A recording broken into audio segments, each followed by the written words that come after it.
Right, so hello everybody. I'm going through OBS this time. Welcome to the Chinese Grand Prix. We saw the sprinter yesterday. We also saw, I didn't do the qualifying, but qualifying was also there yesterday. And it was an interesting, very interesting qualifying because, first and foremost, Kimi Antonelli, congratulations to him, youngest pole sitter in Formula One history, a time of 132.0.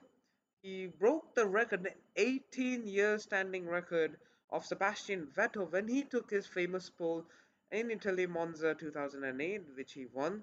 So there's also a bit of a pressure on him for to convert the pole into a race win.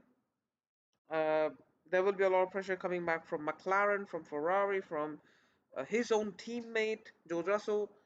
So it's going to be an interesting race.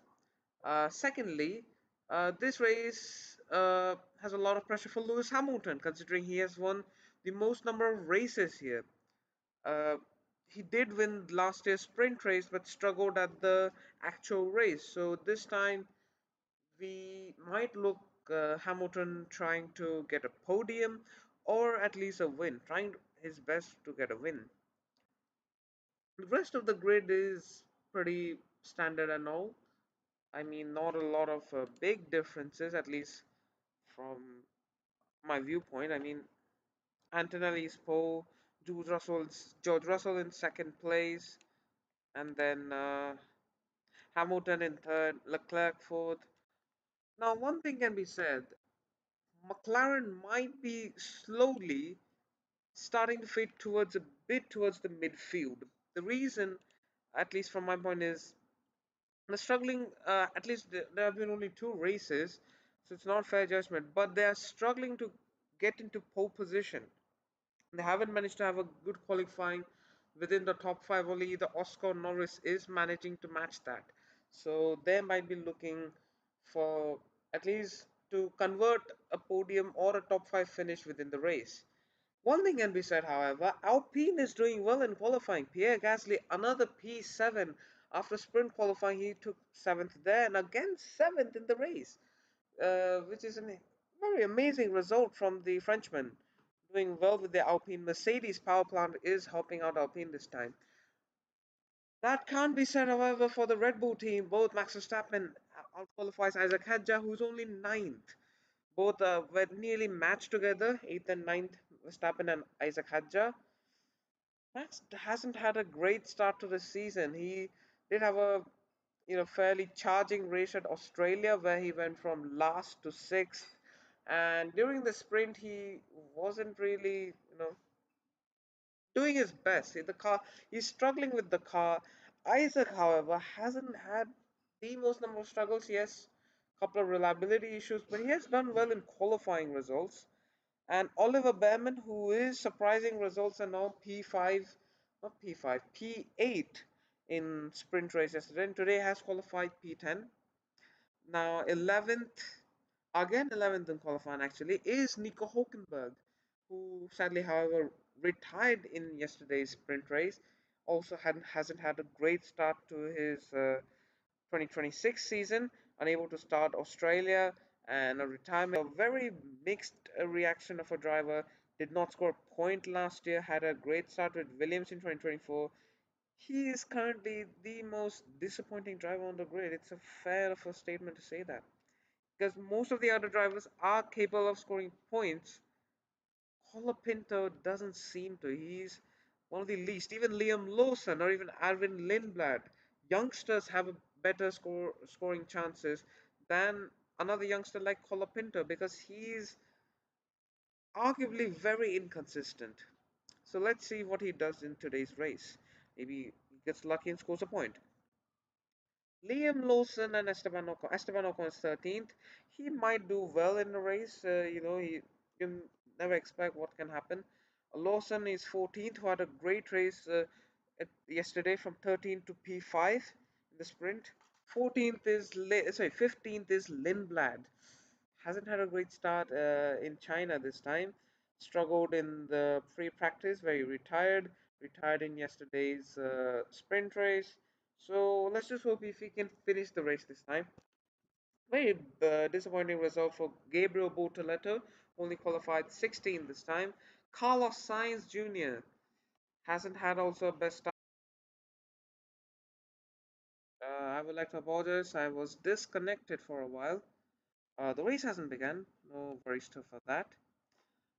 So we can categorize the teams on the basis of the ranking. So number one, as of the second race here, we can put Mercedes number one, Ferrari number two.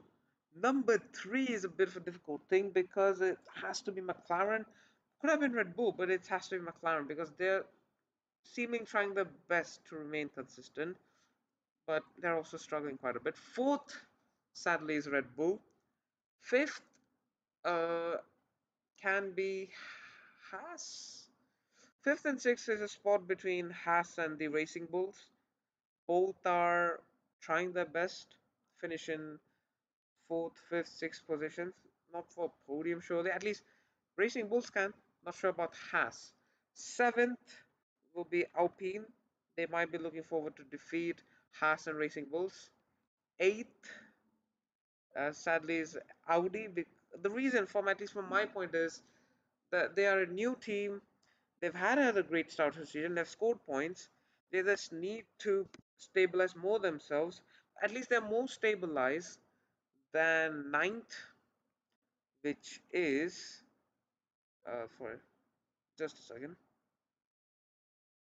Yes, with ninth, which is Williams. Williams haven't had a great start to the season at all. 10th is Cadillac. It's a new team. They're using Ferrari power, which is, I think, their own mistake. Ferrari doesn't give a developmental area for them to develop. The car is built more around Ferrari's chassis rather than any other external chassis. So engine issues and all can be easily expected. If they wanted to know what's it like running a Ferrari engine, they could have asked Red Bull because they did used to run back in 2006 and they struggled. Well, yes, they managed to get a podium, but they struggled badly. The only other team which did manage to run a proper Ferrari engine without having much of an issue was Toro Rosso, which is now racing Bulls. They're using Honda power plant. The worst team, arguably easiest answer, is Aston Martin. Honda hasn't given them the promise they fulfilled. Adrian Newey isn't able to develop a car properly, and I'm sorry to say, but it's a fact. Fernando Alonso is a bit old. He can push the car as much as he wants. He doesn't have a teammate who's unable to push the car. He's struggling. Lance Stroll is a very struggling driver. It's going to be a mixed race result of what we are going to see. It's a very, very mixed result. So the weather in China is a 67% humidity, no chances of rain, very rare rain races here, wet races here in China. China itself, the Shanghai circuit holds a lot of history. Uh, no, Michael Schumacher took his last win, 91st, and his final race victory. He still holds the race lap record, which I can pinpoint at least might be broken this time. I am at least 100% sure the track record belongs to Oscar Piastri with a time of 1 minute 30, but the race lap record might be broken 22 years later. There's a good chance, considering the pace of these new redesigned, new regulation cars, there's a huge possibility the times might be beaten. The race lap record will finally be broken. Red Bull took their first ever victory, a 1-2 finish as well, both in 2009, in the hands of Sebastian Vettel and Mark Webber. It's China itself has a fair lot of history, as I said. Hamilton holds the most number of victories. There have been many famous incidents, such as Sebastian Vettel. I can't show the clip if I'm not sure, but he overtook a couple of the cars just before entering the pits and slowing himself down. That's a famous clip. Lewis Hamilton and Sebastian Vettel again having a bit of a fight while having during the race, they're battling it out. So yeah, China itself has had a quite an interesting history. It's not a boring track by any means. There will be an interesting race every year. It might be due to a crash or retirement or something. China, if someone says it's boring, they're completely wrong. China itself is a very interesting race. It's worth watching. It's not like a championship decider or anything, but it is a great race. Very great race. So let's look forward for today's race. Just a moment, ladies and gentlemen.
Right, so we might be moving forward towards the race. I've got a new set of telemetry in case there's a bit of a lag. And yeah, it's going to be an interesting race, certainly. Kimi Antonelli will fight for his first ever race victory. We might see an interesting race here today. The grid is red. Formation lap still hasn't begun, actually. We're waiting for the formation lap to begin. Let me just give me a moment, ladies and gentlemen.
Okay. Oh wow, it's loading right on my face. I'm trying to load the F1 dashboard. Yeah, that's loaded. Slowly going to load.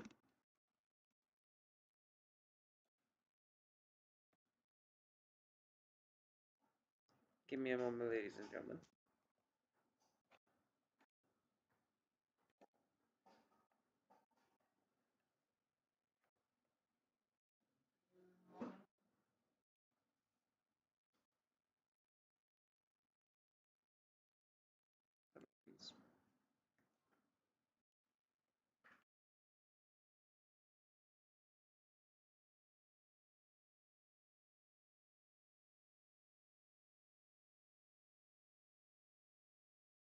So as you can see, that's the grid here.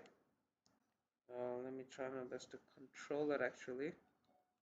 There's a bit of an issue here if we control it. So Antonelli on pole, Russell in second to battle it behind. Third and fourth is for Hamilton and Leclerc in the Ferraris. Fifth and sixth in McLarens, Piastri and Norris. Seventh is the famous Frenchman Pierre Gasly. Eighth and ninth, Max Verstappen, four-time world champion. Ninth is Isaac Hadja. 10th, Oliver Behrman. That's your top 10 right there.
I'm just trying to keep my computer from not overheating because I'm having issues right here and there. So let me just shorten my width. Yeah, that's good. That's good. Oh, right. So edit it. Have it. Uh, don't use much of device default. Right. So yes, the race hasn't begun. It begin in a couple of minutes actually. The formation laps will begin in a couple of minutes. I will be watching the race live on my phone. However, if I want, I can showcase to you. This is an OnePlus 3 from 2017. I don't know. I've had it as a hand-me-down. This is from a white background, and as you can see, not the best. I mean, this is happening over after 6 years, and that's dark. It's dark, dark, and I can't read, and also have to somehow manage to watch this. But yeah, that's what it is. This is, I'm opening fan code and look at the, it just looks like a bad bird screen.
Right, so I will be joining you for the race at 12:30. I thought it was at 10 o'clock. It's embarrassing, and my apologies. But yeah, the race is at 12:30. I just checked, and I will be joining you then. If I aren't able to join, I have to end the stream. I might have to, but I have to end the stream in a couple of minutes. But yeah,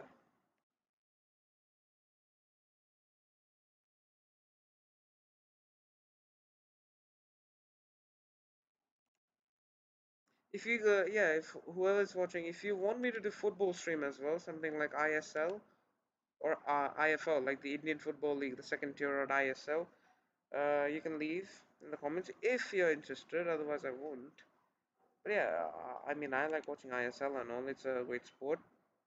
I was watching yesterday. I think it was Bangalore, and yeah, I can do those sort of live streams as well if whoever's watching is interested.